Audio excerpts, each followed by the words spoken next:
Alright, welcome back to BK's Bullets. Today we're going to look at the Ethan Van Sciver Batman Black and White statue.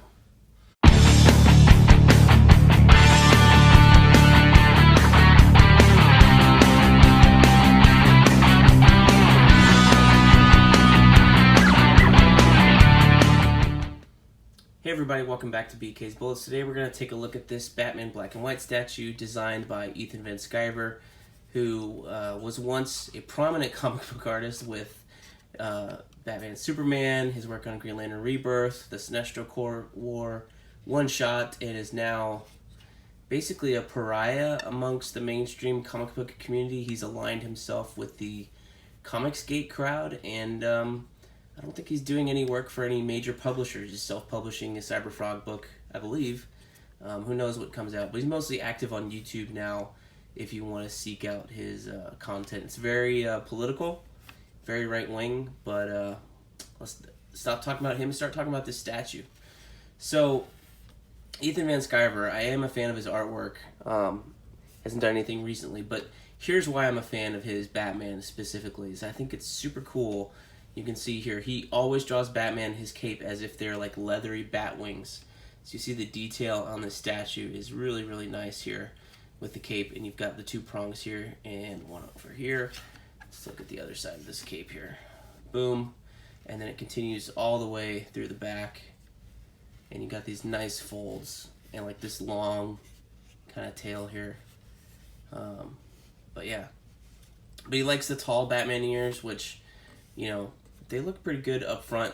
The face sculpt here is not the best. I don't think seems like a lot of time went into the cape sculpt as opposed to the body, but maybe he's not as detailed as he is as Jim Lee per se. So let's turn this guy upside down. What number is he? It's a two-piece statue, so two hands here. 1910 of 3300 in 2009. So yeah, there you go, getting to smaller runs here. This guy actually does come off. I'll show you the base. Here's a peg, goes into the hole, and he only sits on this base one way because the cape actually drapes around the base here, which is a nice little detail. There's two ends over here. So yeah, he's got to sit on the statue like this. So I have him displayed on my shelf like this so I can look at him, but if you're like lining up all the bases, he's kind of sideways. So, you know, they play around with it a little bit. His foot's coming off the back here, but it does touch the bottom of the base, which is really nice detail. But yeah, I think this is a pretty good statue. I don't know if it's as good as the Alex Ross or Jim Lee ones, but I do like the way that they stuck to his Batman look. And I think Van Sciver, they designed it based off one of his sketches, or he did it for the series. They changed it up a little bit, like more of the first ones that were coming out in 2007 and so forth, like this one 2009.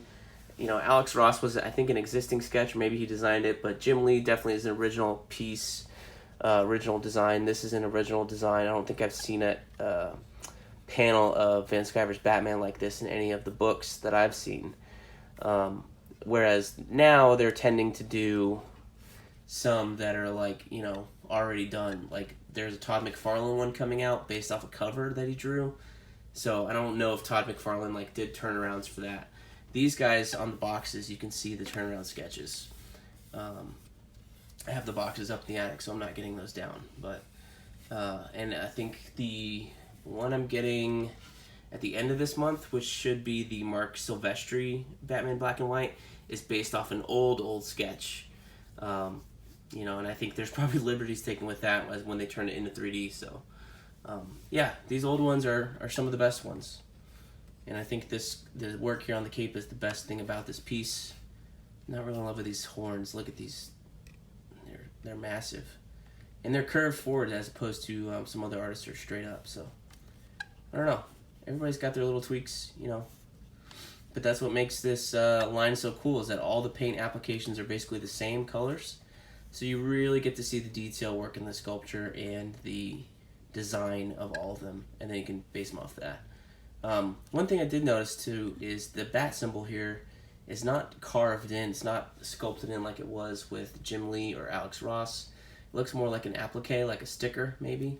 like if I scratch it too hard, it's gonna come off. But you know, it's not. That squeaking you hear is the resin, you know, squeaking on this base, and that's part of the reason I like these statues. I think the value, you know, they're usually like $80 when they first come out. The older ones probably sell for a lot more if you're looking to find this particular one or an older statue.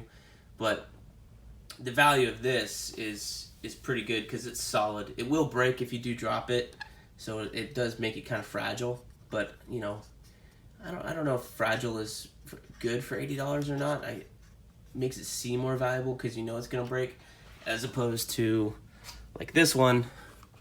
This is PVC. It's plastic. You can throw this against the wall. It's not gonna break. This Chris Unagi one that came out maybe less than a year ago. But these are $40 and this is $80. So where's the value? I don't know. I do know that my buddy Jim, he buys all the well, not anymore, but he was buying a lot of the video game, you know, statue series, and they were all made out of PVC.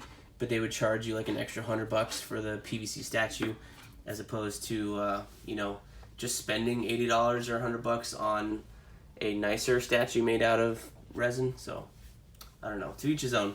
But yeah, thanks for taking a look at this with me. We will see you guys next time in the funny pages.